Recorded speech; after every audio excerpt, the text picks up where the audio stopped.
Effective आणि efficient policing करता artificial इंटेलिजन्सचा उपयोग आपल्याला कसा करता येईल या संदर्भात गेले अनेक महिने एक प्रोजेक्ट आम्ही तयार करत होतो।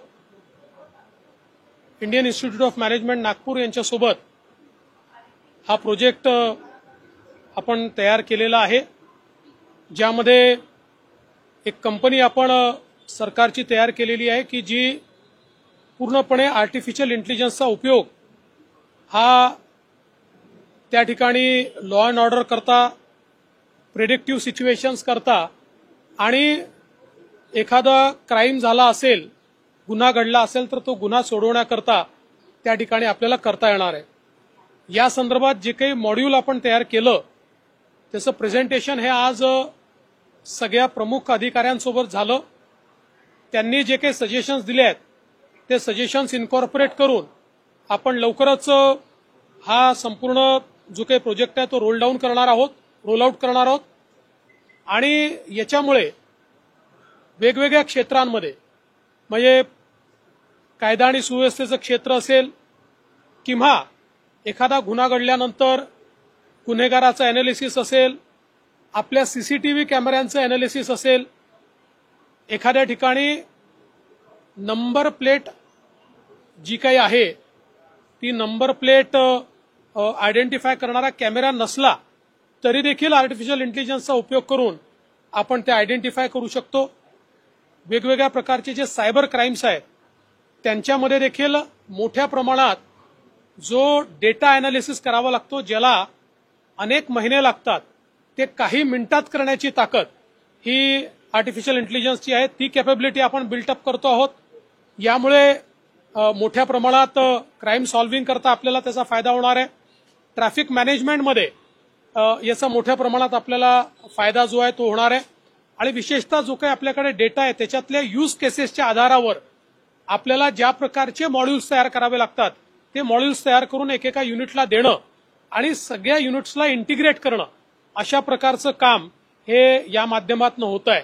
आपल्याला कल्पना आहे की देशातलं सगळ्यात आधुनिक सायबर डिटेक्शन सेंटर हे आपण आपलं सुरू केलेलं आहे, जे आता महापीला आपलं लवकरच सुरू होत आहे, ज्याची जवळपास सगळी आता काम पूर्णत्वाला चाललेलं आहे।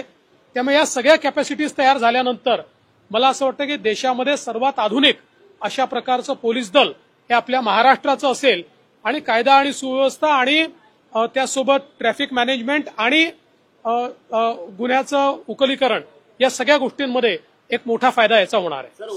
पोलीस भरती संदर्भात महत्वाची माहिती समोर येते। बहुतेक जिल्ह्यांमध्ये जास्त पाऊस आहे, उमेदवारांकडून ही मागणी केली जाते।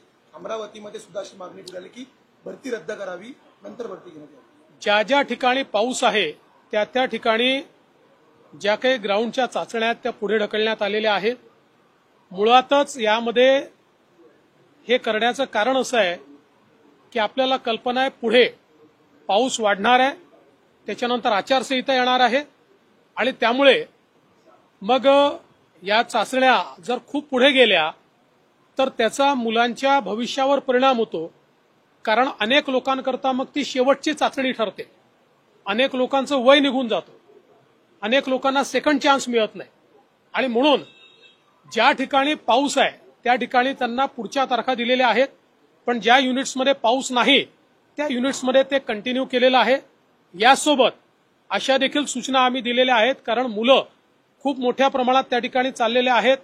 त्या मुलांकरता काही फारशा व्यवस्था त्या ठिकाणी नाहीत। मुलं अनेक वेळा आपल्याला बस स्टँडवर वगैरे देखील झोपलेले त्याला पाहायला मिळतात। त्यामुळे युनिट्सला ते देखील आम्ही सांगितलेलं आहे की तुमच्या वतीनं कुठे मंगल कार्यालयांमध्ये किंवा कुठे जर त्यांची व्यवस्था करता आली तर ती करायचा प्रयत्न करा असंही सांगण्यात आलेलं आहे।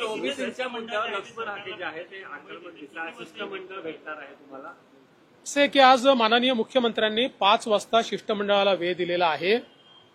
आमचा प्रयत्न एकच आहे की कुठेही 2 समाजांमध्ये तेढ निर्माण होऊ नये, 2 समाज एकमेकाच्या समोर उभे राहू नयेत आणि दोन्ही समाजाचं अहित होऊ नये।